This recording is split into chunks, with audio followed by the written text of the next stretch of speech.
आपका टॉपिक है आपतन कोण, विचलन कोण तथा प्रिज्म कोण में संबंध, relation between I, delta and A. सबसे पहले हम लोग फिगर खींचेंगे। हम लोग सीखेंगे कि इसके लिए हम फिगर कैसे खींचेंगे। देखिए, हम लोगों ने पहले ही पढ़ रखा है कि जब भी हम पढ़ाई करेंगे प्रिज्म के पार्ट की पढ़ाई करेंगे। अब एक श्वेत वर्णीय प्रकाश इस पर आपतित होता है। अब देखिए, प्रिज्म कहाँ पर रखा हुआ है? वायु में। ये वायु है और ये किसका बना होता है? कांच का। तो ये कैसा माध्यम हो गया? सघन। कैसा माध्यम है? इसके अंदर सघन। प्रकाश की किरण विरल माध्यम से कहाँ प्रवेश कर रही है? सघन माध्यम में। ये डेंसर आपका मीडियम है। तो हमें पता है कि जब प्रकाश की किरण विरल माध्यम से सघन माध्यम में प्रवेश करती है तो अभिलंब की ओर झुक जाती है। तो पहला काम करेंगे, हम इस लाइन के पास अभिलंब खींचेंगे ऐसे। ये मेरा अभिलंब हो गया। अब ये किधर झुकेगी? अभिलंब की ओर। तो इधर झुक गई, ये यहाँ पे इतनी झुकी और सीधी गई ये प्रिज्म के दूसरे पृष्ठ पे। दूसरा पृष्ठ, अब देखिए, अब प्रकाश किरण कहाँ जा रही है? ये कौन सा माध्यम था? सघन। अब कहाँ जा रही है? वायु। तो मतलब सघन से विरल। तो क्या होगा? अभिलंब से दूर हटेगी। तो हम लोग ये अभिलंब खींच लेते हैं। अभिलंब ये है, इससे इसको सीधे जा नहीं सकती, दूर हटना। नज़दीक जाती तो किधर जाती? इधर। दूर हटना है तो किधर जाएगी? इधर। ये प्रकाश की किरण अभिलंब से दूर हट गई। अब हम लोग देखते हैं, ये मेरा कौन सा कोण है? आपतन कोण, इसको कहते हैं I1। ये कौन सा कोण है?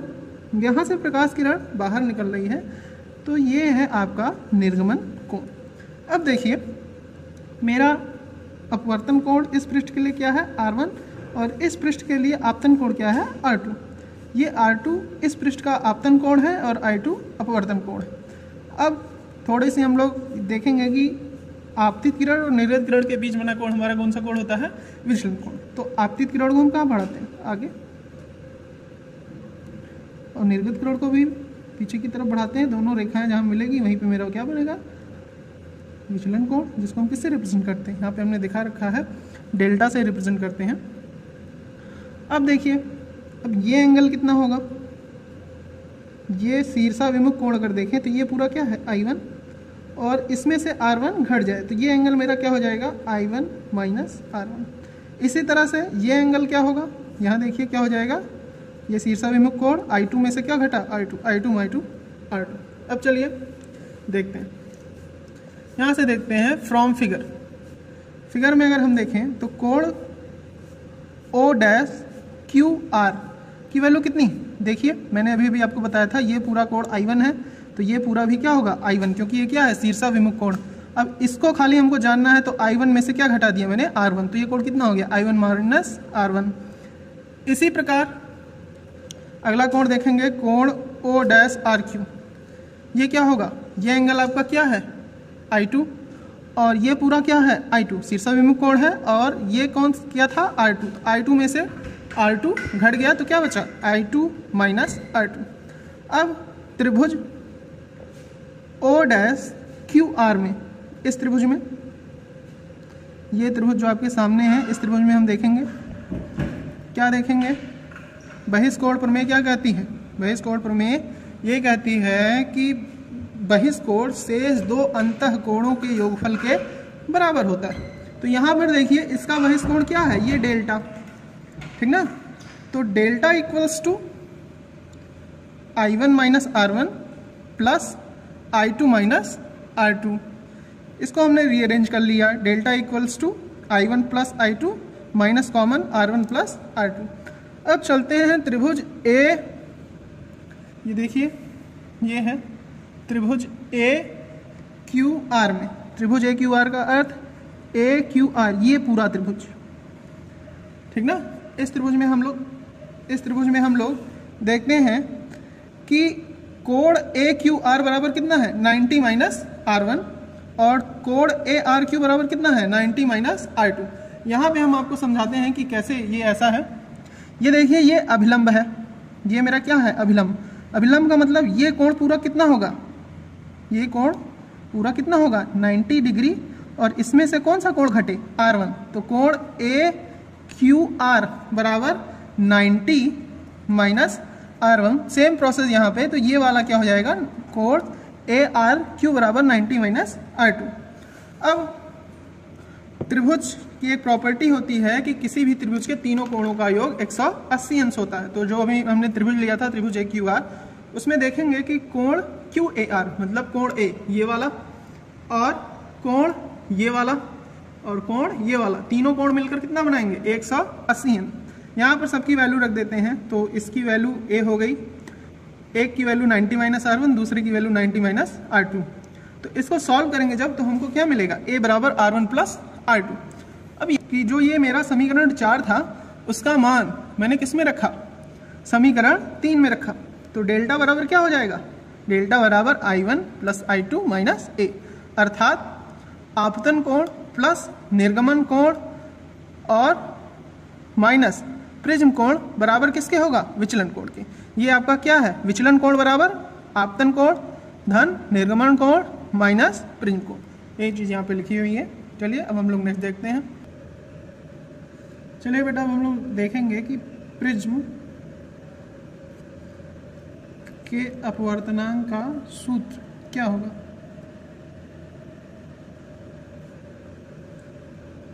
इससे पहले जो हमने पढ़ा था उसमें हम जो टॉपिक पढ़ा था उसमें दो हमारे इक्वेशन मिले थे।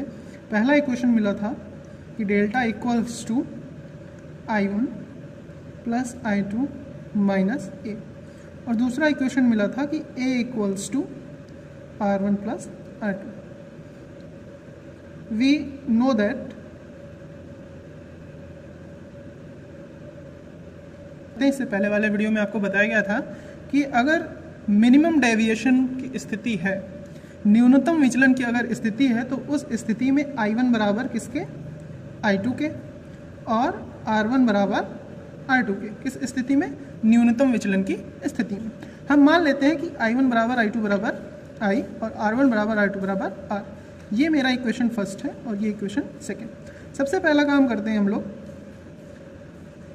इक्वेशन फर्स्ट में I1 बराबर I2 बराबर I रख देते हैं। तो हमें मिल जाएगा, क्योंकि ये कौन सी कंडीशन है, न्यूनतम विचलन की, इसलिए डेल्टा के स्थान पर हम क्या लिखेंगे, डेल्टा मिनिमम बराबर I + I - A। तो यहाँ से हमको मिल जाएगा 2I - A, डेल्टा मिनिमम बराबर 2I - A। अब देखिए यहाँ से 2I equals to A plus delta M, it means I equals to A plus delta M/2। अब ये मेरा हो गया इक्वेशन नंबर थर्ड। अब यहाँ से R1 बराबर R2 बराबर R की वैल्यू कहाँ पे रखेंगे, यहाँ पर A बराबर R1 + R2 पर। चलिए वैल्यू रखते हैं हम लोग। तो A बराबर क्या हो जाएगा, R + R, which implies that A equals to 2R, which implies that R equals to A/2। ये इक्वेशन 4।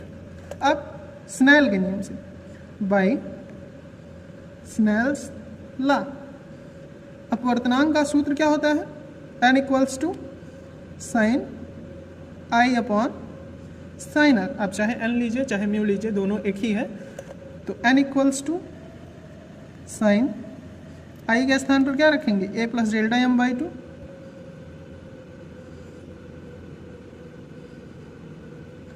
और R के स्थान पर बटे साइन A/2, या इसको इस तरह से लिख सकते हैं कि n equals to sine A plus delta M/2 sine A। ये आपका प्रिज्म के अपवर्तनांक का सूत्र है। अब यदि प्रिज्म पतला है, कैसा है, प्रिज्म पतला है, तो अगर प्रिज्म जितना पतला होता जाएगा, देखिए तो ये एंगल क्या होता जाएगा, बहुत छोटा होता जाएगा। जितना छोटा आप प्रिज्म बनाएंगे एंगल क्या होता जाएगा, बहुत छोटा हो जाएगा। तो पतले प्रिज्म के लिए अपवर्तनांक का फार्मूला क्या होगा, पतले प्रिज्म के लिए अपवर्तनांक का सूत्र हम लोग निकालेंगे।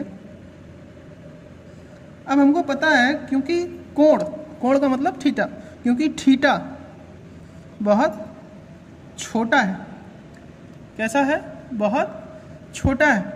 अगर थीटा बहुत छोटा है तो इस स्थिति में क्या होता है, साइन थीटा बराबर थीटा के होता है। अगर हमारा कोण बहुत छोटा है, पतले प्रिज्म से हम समझ लेंगे कि पतला प्रिज्म किसको कहेंगे, वह प्रिज्म जिसके लिए प्रिज्म कोण का मान 5 अंश या उससे कम हो। बहुत सी किताबें हैं जिसमें दिया गया है कि ये मान 10 अंश या उससे कम हो, ठीक ना। तो हम क्या स्टैंडर्ड वैल्यू मानेंगे कि 5 अंश या उससे कम हो तो उस प्रिज्म को पतला प्रिज्म कहेंगे, जिस प्रिज्म का प्रिज्म कोण 5 अंश या उससे कम। तो अगर ऐसा है तो अपवर्तनांक क्या होगा, क्योंकि अपवर्तनांक का हमें फॉर्मूला पता है, वी नो दैट प्रिज्म का अपवर्तनांक क्या होता है, n equals to sine a plus delta m by 2 बटे साइन a बाई 2। मैंने अभी अभी कहा कि अगर प्रिज्म पतला है तो थीटा बराबर किसके, साइन थीटा बराबर किसके, थीटा के। तो इस स्थिति में n बराबर a plus delta m by 2 पूरे बटे a बाई 2। अब इसका हम लोग गुणा कर लेते हैं तो क्या मिल जाएगा, n a बटे 2 बराबर a प्लस डेल्टा m बटे 2। 2 से 2 कैंसिल हो गया, delta m equals to n a minus a, या delta m equals to a common ले लें n माइनस 1। इसको इस तरह से भी लिख सकते हैं, या इस तरह से delta m equals to n minus 1 into a। दोनों एक ही चीज़ है, अलग नहीं। ये आपका पतले प्रिज्म के लिए विचलन का सूत्र।